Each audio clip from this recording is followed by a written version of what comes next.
like we did last week. Last week we went through 4 games from Ellis Park, leading up to that test on last weekend, and we're going to do the same this week. We've got 3 previous matches that the All Blacks and Springboks took on each other at Ellis Park starting off in 2008. It was the 100th game for Percy Montgomery. He became the first Springbok in history to reach the 100 match mark. But it wasn't a happy day. And I think going on a little bit afterwards, this became a theme for guys winning their 100 tests for Springbok players. They weren't winning their games. I think John Schmidt had a similar story as well. But not a happy day for Percy Montgomery. It's also the last time, not the last time, but one of the only times that the Springboks have been nilled as the All Blacks avenged a victory, a defeat in one of the earlier Tri-Nations games to beat the Springboks by 19 points to 0. What's your main memory of this game? My main memory of this game was at the start when Richie McCaw put a chip kick through on the left foot and Conrad Smith stuck the left mid out and put it down the corner, and you just had a funny feeling that something weird was going to happen that day.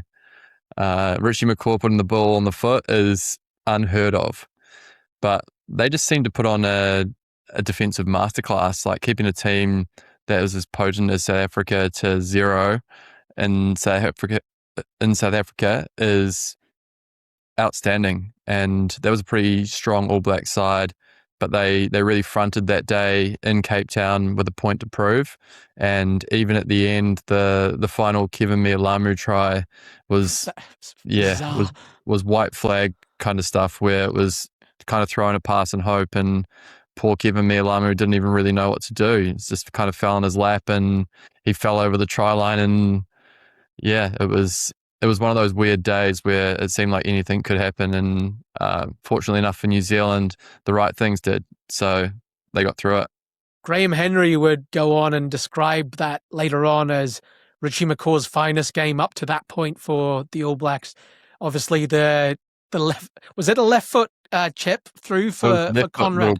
Left foot grubber kick. He was second man in from the wing, and Conrad was on the wing, and he put it through, which would have obviously thrown a lot of people off, especially the Springboks, and everyone kind of stood back, and Conrad came through and slammed it down. It was bizarre, but it wasn't the only thing in his game that day. He was all over South Africa at the breakdown. This was in the era leading up to the law changes in 2010, where players later would have to release the tackle player before playing the ball. And that era, 2008, 2009, where your likes of McCaw, George Smith, Heinrich Brousseau became masters at slowing up ball, and that was maybe the peak of the way McCaw was able to do it that day. It's also worth mentioning that the All Blacks in that year had 15 games and lost 13, but McCaw was injured for those 2 games, including the game, I think, in Carisbrooke, where the Springboks had beaten them a few weeks earlier. But yeah, a bizarre game of rugby, a really low-scoring affair, quite symptomatic, actually, of the other All Black Springbok games in Cape Town. They're not as high-scoring as other venues are. So that brings us to the next game in 2017. Another really tight game. The All Blacks beaten South Africa 25 points to 24, thanks to a late try by Damian McKenzie. Thanks to some really, really good work at the back there from David Havili, who was in, I think, maybe his second test match there. A very tight game, possibly best remembered for the absolutely outstanding performance by Malcolm Marx. His breakthrough performance, I would say. He was unbelievable that day, wasn't he? He was outstanding. Like, he talk about taking the team and carrying them on your back. Like, he scored in that game.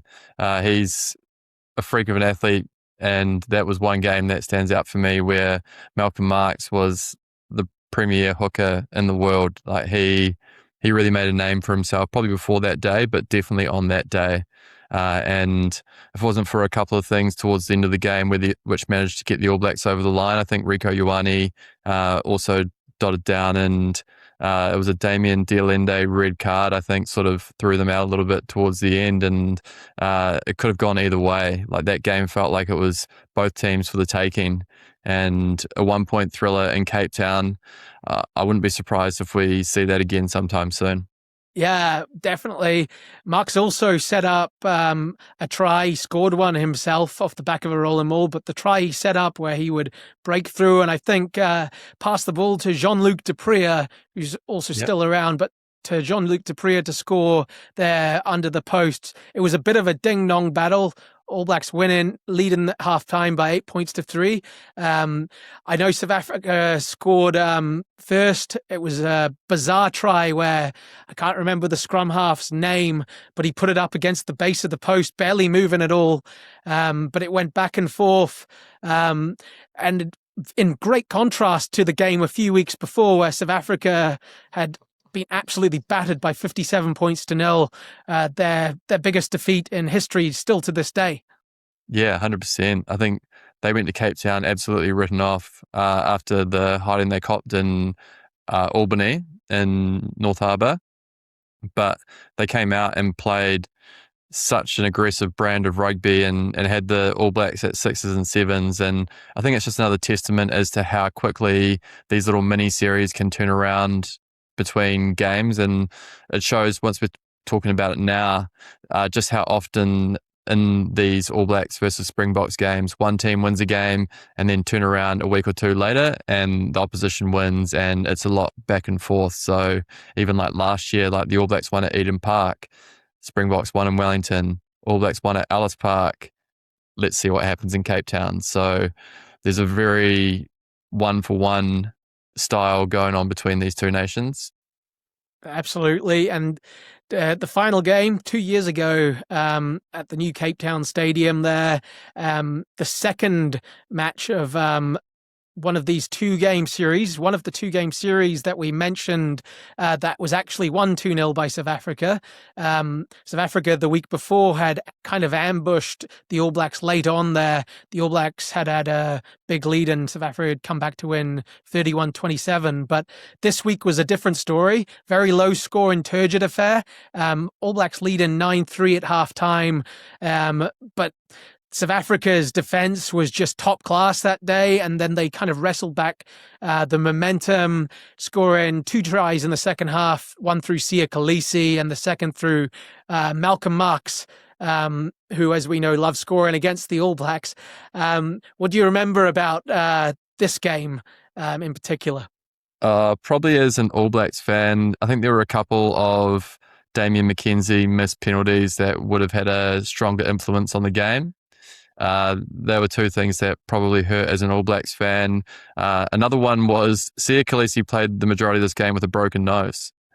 So another Herculean performance there by Kolisi, captain's material. And unfortunately, I think the All Blacks, this was a run of a number of losses for them, and they had to hand over the Freedom Cup to South Africa. So there are a couple of things that jump out about this game. It's not often we see the one team going back to back, but unfortunately the Springboks, they aced us at Cape Town, and it just shows how they can go to Cape Town and grind out a victory as well. Be really dominant, love getting into the low scoring affairs and asking the opposition, in this case the All Blacks, to come up trumps on the day. And who knows? We might see Ruben Love with the ball on the kicking tee, maybe Jordie Barrett on the kicking tee with the game on the line again, like it was in the World Cup. So, another close affair, and unfortunately the All Blacks couldn't get up on this occasion.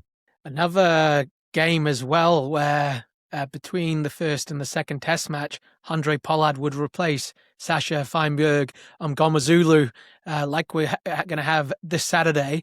Another memory of mine of that game, it was the statement performance by Wallace Satiti, starting on the blindside flank for, I think, his first Test start.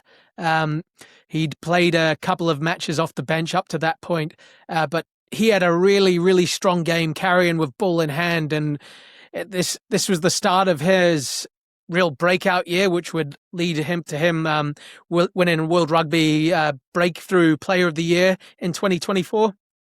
A really excellent performance by Satiti, just carrying all day long, really putting himself around the park, and basically it was the birth of who was going to be a real special All Black player.